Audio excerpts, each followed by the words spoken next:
Smiley Face Killers is about this certain cult in the United States that spanned across 20-something years without ever being caught.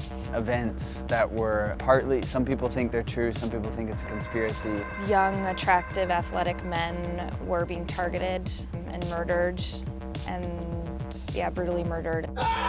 They would pretty much summon them to this water god that they believed in. Drowning them and killing them to fulfill, whatever it is they're trying to fulfill.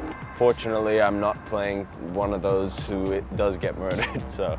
And every time that these bodies turn up, it's near a smiley face. It's drawn on a slab of concrete or like tree trunk or grass, and they were happening all over the US. It's pretty creepy. And they never really figured out the mystery, so we're kind of telling our own story of what we think might have happened. This movie circulates around my character, who's Jake Graham, just your normal athletic kid, good friends, good girlfriend. He's going through some mental problems. Like when we first meet him, he sort of has manic depression, and he's the one who's being followed and targeted through the whole thing, and everything sort of centers around him. It's about a young man, an unfortunate young man, and his descent into a nightmare. He becomes their new target and obsession. And he immediately starts getting very strange text messages and disturbing photos of dead bodies, and this starts building up inside of him, and it becomes this cat and mouse chase of these sick people following this young man. 3 people that we're never going to get to find much about other than through their actions, which are relatively horrific. And it's up to the audience to some degree to figure out what the relationship is going on between these 3 people and why they're doing these things. And it becomes a extremely intense, gritty, grounded, terrifying film. When I first was reading, I'm like, dear God, this is 15 pages of people just getting slaughtered in the beginning. And I just, this was my face, the whole script. I'm like, what is this? Who wrote this? And then it was, it was Brett, and I was like, I get it. Bret Easton Ellis, yeah. I saw the name. I probably saw his name before I saw the title, and I was like, yep, let's do that. When I read the script for the first time, I couldn't sleep for a few hours after that. I made the mistake of reading it real late at night.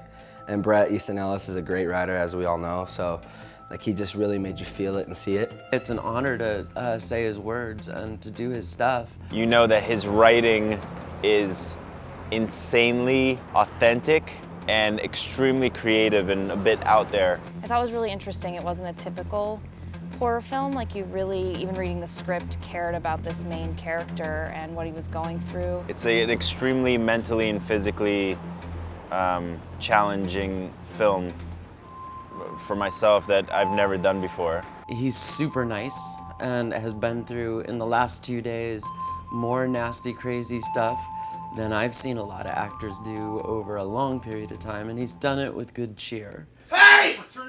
Call the fucking police! They're insane and they're trying to get me! Brett was like, he walked in the room and that was the guy. There's just something about him. And the choices he's made are very interesting and very subtle and unsettling. And I think it's gonna be really a great performance to see. You always hope that you get put together with someone that you could work with, not only on a friendly base, but also creative. And I got extremely lucky. Mia Serafino plays my girlfriend. She's one of the sweetest humans I've ever met in my entire life. And when the camera's rolling, you could just see that she is a pro. I don't know, I'm trying to help him get back on track. And I don't know, he doesn't have anybody else. I really liked the Karen character. I don't know, she was written really real and grounded. I kind of just liked them as a couple. Jake and Karen was something I was excited to play out. Garrett Coffey, who plays my best friend, we've actually become extremely close since shooting. Come on, we're not getting wasted, just doing a little mellow-y. Fucking medicinal. It's medicinal. Garrett just made this whole, sex-obsessed best friend character. Huh, babe? Huh? You're an idiot, dude. Huh? Yeah. Just little surprises like that, I think, make it richer than just a flat sort of horror film.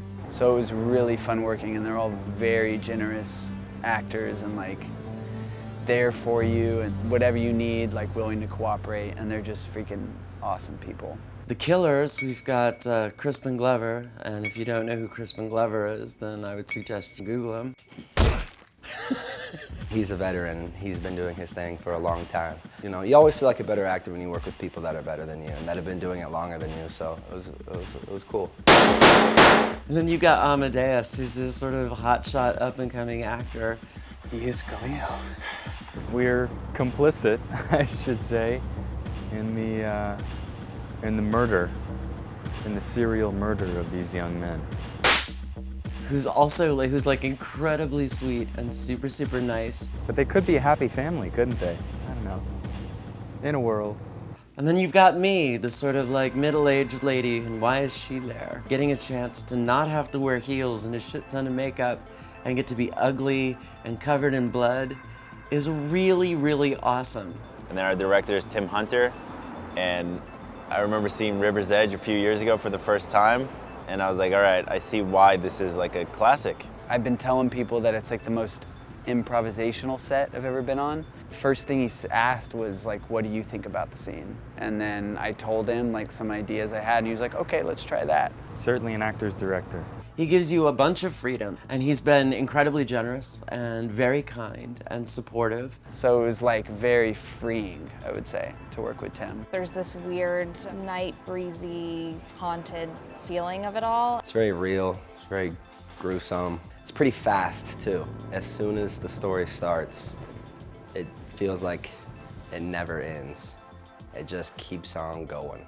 And we've got some really cool action sequences. I mean, we've got an explosion tonight.